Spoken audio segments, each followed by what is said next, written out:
Because God is a God who does what he says he will do. In fact, he's a God who will do whatever he pleases.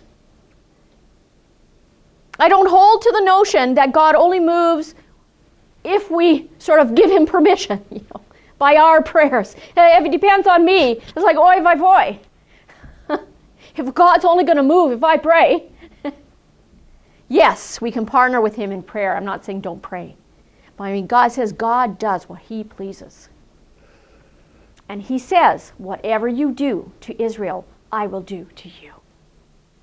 That's good news and bad news. Because that means that if you bless Israel, you're going to be blessed. If you do good things to them, you're going to have good things happen to you. If you send them gifts, you send them food, if you support the believers, if you do that, that is going to come back to you.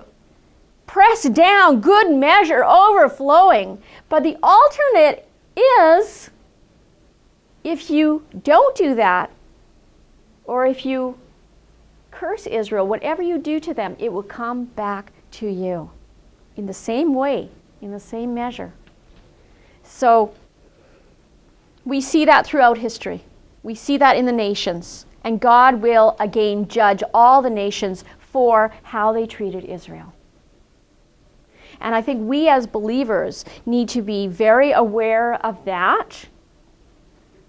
And when the time of Jacob's trouble comes on this earth, we had better be willing to step in and do what we can, as some of the righteous Gentiles did in the past, but many did not rise up to that challenge. So we see here that the midwives feared God more than Pharaoh.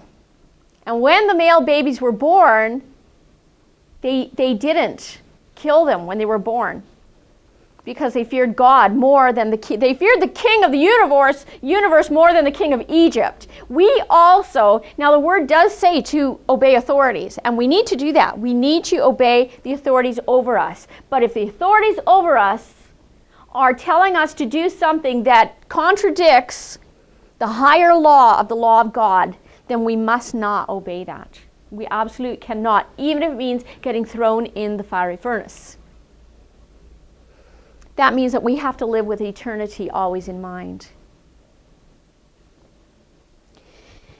And as we go into these end times and know the times that are going to come upon us, I think we need to keep that. We talked about that also at Hanukkah with the lesson of the Maccabees, that the Maccabees would not obey the governing authorities that asked them to disobey God. And many, many Jewish people were martyred for that.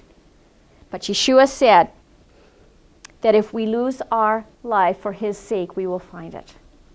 But if we want to save our lives, we will lose them. The word in Revelations also says, be faithful even to the point of death, and I will give you the crown of life. So we see that the midwives were willing to risk that. They lied.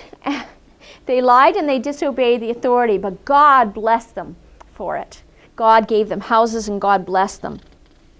All right. Now, when Moses was born, this is the birth of Moses, he was hidden by his mother for 3 months, and when she couldn't hide him any longer, she put him in an ark. This is, in a way, symbolic of the Noah's Ark. That was a saving ark.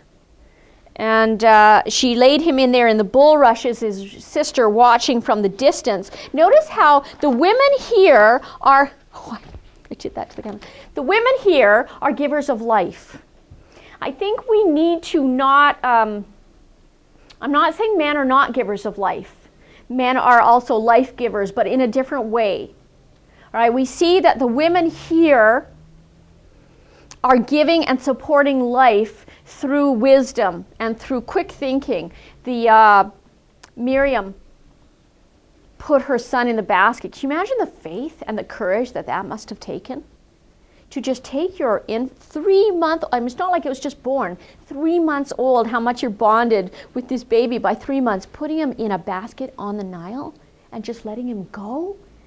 I mean, she must have had incredible faith and trust in God to do that. And then the sister watched, very quick thinking, had a lot of wisdom, and ran to Pharaoh's daughter, who found him and said, would you like me to find a nurse for him? Probably the baby was screaming his head off by this time, right? And she went and got her own mother. So you see how God worked it all out. So here's this child, the mother received back her own child and was able to nurse him. And we see it was very, very important that Moses spent his early years with his mother, because she instilled in him the knowledge of who his God is. It was also important that he grew up in the Pharaoh's household, because he did not adopt a victim slave type of mentality. By growing up in a royal palace, he didn't have that kind of slave mentality, whereas most of Israel by that time did. I'm a victim, I'm a slave. And I think if we grow up under very adverse kind of circumstances, we can also get that kind of a mentality. I'm a slave, I'm a victim, I don't have any choices. And we see that a lot in people, where you're looking from the outside and you're saying, you can do something about this. You can make a choice here. And they're like, I can't do anything. Nothing will ever work. Nothing will ever change. I'm a victim. And you can just see this, the victim kind of mentality. Poor me. Self-pity, constant self-pity. Poor me. And Moses was spared that, because that's kind of like instilled. It's sort of instilled in us through experiences that we go through. We just feel, like somebody's over us with a whip all the time. And I think the only way to get out of that is to change how we think. And the only way to do that is renew our mind in the Word of God. I am more than a conqueror in Messiah, Yeshua. And we have to keep thinking in new ways and speaking new things. We have to think a new way, have our mind renewed, speak a new way, and get out of this victim thing. We are more than conquerors. We are children of the King of the universe. We are in covenant with the Messiah of mankind, Yeshua. So we don't need to live like slaves anymore. We need to get out of that. Because the enemy wants us to think that we're still under his whip. We're not. All right. So a very important role is the mother. I don't want any mothers to think, if somebody says, what do you do? Oh, I'm just a mother.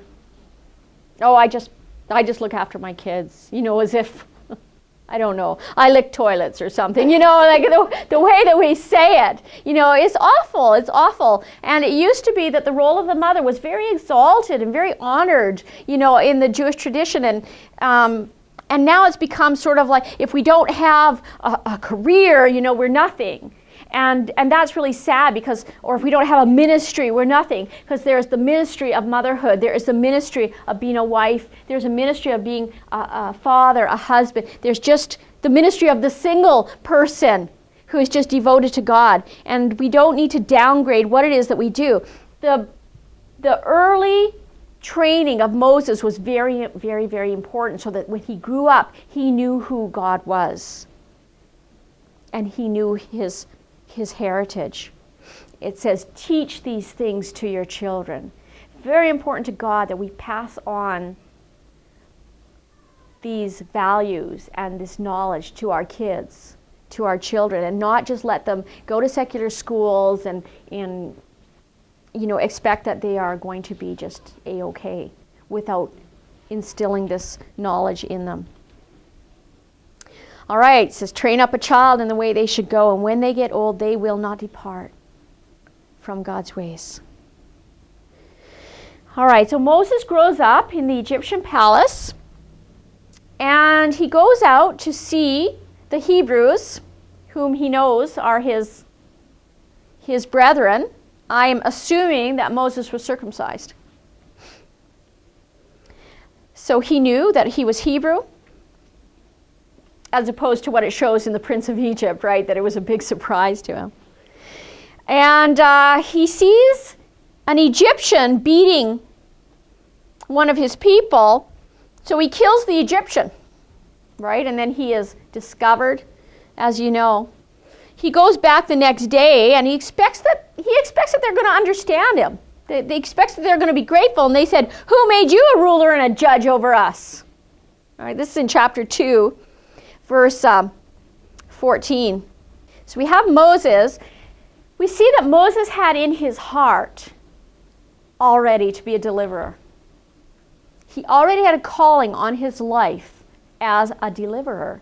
You know, we can see that. I was saying the other day, we can see in our children from a very early age something in them. It's like we can see something in our children.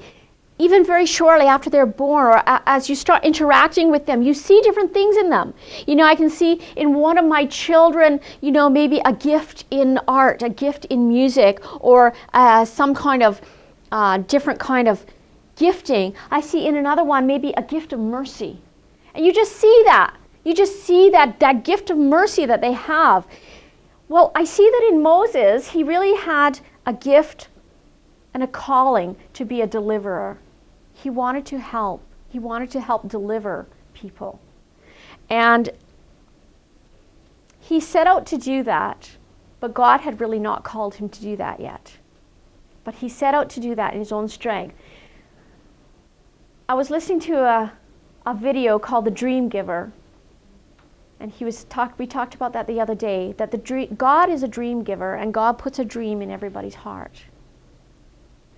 It's like our calling. It's like our destiny. It's a dream, a seed he plants in everybody's heart. And we see that in the Bible. Throughout the Bible, Joseph, you know, had a dream and a calling on people at a young age. But then there is a time of waiting until the person can walk in that calling, until the dream comes to pass. And it's in that period of waiting that sometimes people fall or lose heart. But it's in the period of waiting that God is working on us. He's working in us and on us so that we will be able to fulfill the calling. And look at Moses in his own strength. See, if we try and do the dream in our own strength, disaster. If we try and do the dream ahead of God's time, disaster. I was telling the ladies yesterday about a little example about Liat. My kids always give me so much, you know, so many spiritual lessons that I learned through my kids. And we were changing the fish's water. And we had it all set up. And we put the new water in, you know, cleaned out the tank, put the new water in, and we had a little fish in its little Tupperware thing. And I went to get the drops that you put in the water to take the chlorine out. So I turned my back, went to get the drops. And I turned back around, and Liat had gone thump and dumped the fish in. And I went, ah! I didn't put the drops in yet. You know, we're scrambling to get the drops in and stirring it around without getting the fish, you know, hitting the fish. And she was like, ah, you know, we're all like, it's okay, it's okay. And the fish is still alive, you know. It's amazing what that fish has gone through. It's like been dropped on the floor and everything. Anyways, fish is still alive. But fish could have died. Why? It's not that she was doing the wrong thing. She did need to dump the fish in the water. She did it ahead of time. She did it before she heard my voice say, all right, Liat, now dump the fish in.